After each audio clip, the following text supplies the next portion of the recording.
Library.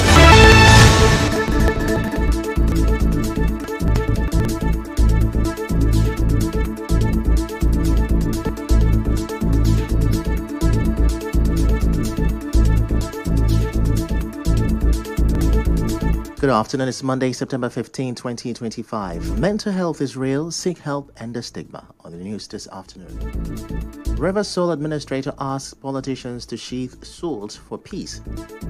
Rivers workers protest against verification exercise order. Police arrest man for defiling minor in River State. On the foreign scene, U.S. Secretary of State Rubio meets Israeli Prime Minister Netanyahu to discuss fallout from Israel's Qatar strike. Featuring in the news.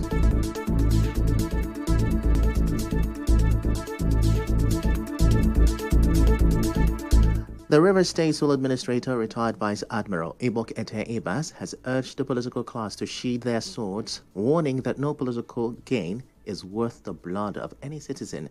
Ebas made the appeal on Sunday during an interdenominational church Thanksgiving service at the Ecumenical Center in Port Harcourt, held to mark the state's transition back to democratic governance. He said his administration had deliberately sown seeds of love and peace, which require the collective nurturing of all Rivers people to flourish. Sheathe your sword. Politics must never be an excuse to destroy the very state we are called to serve.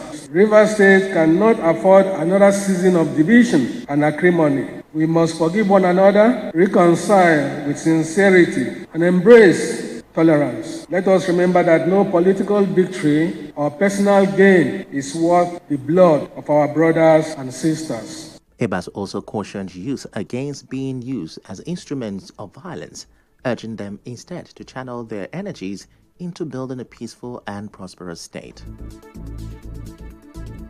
Truly, it was God who kept River State. We have survived storms. God has been faithful. Our collective sacrifices and commitment to peace is what we must all strive to guard at this time. To our youth, you are the strength of River State. Do not allow yourselves to be used as tools for violence. Channel your energy into building, creating, and sustaining peace.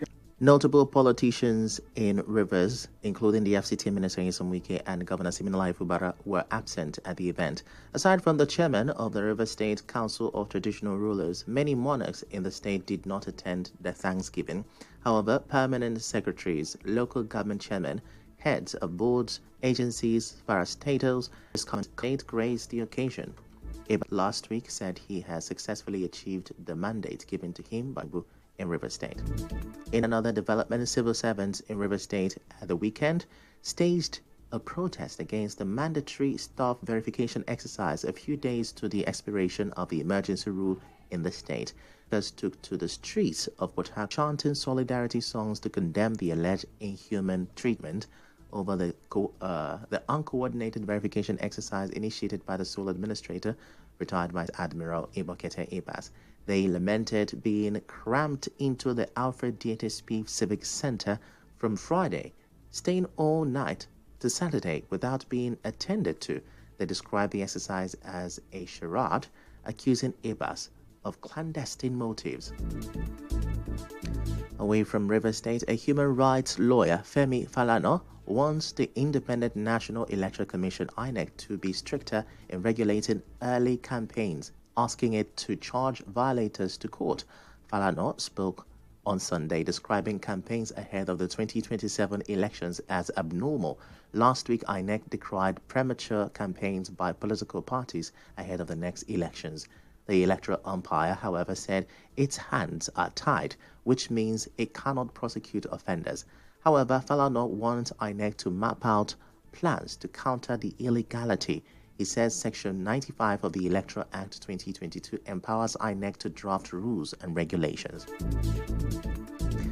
Back in River State, however, security operatives were tackling a disturbing case of sexual violence. The River State Police Command says operatives of the CP Strike Force in Port Harcourt have arrested a 48-year-old man, Emmanuel George, for allegedly defiling a 12-year-old girl around the Ada George area of Port Harcourt on September 6. Spokesperson For the command, SP Grace Iringikoko, in a statement, said the victim had been sent on an errand by her aunt when the spokesperson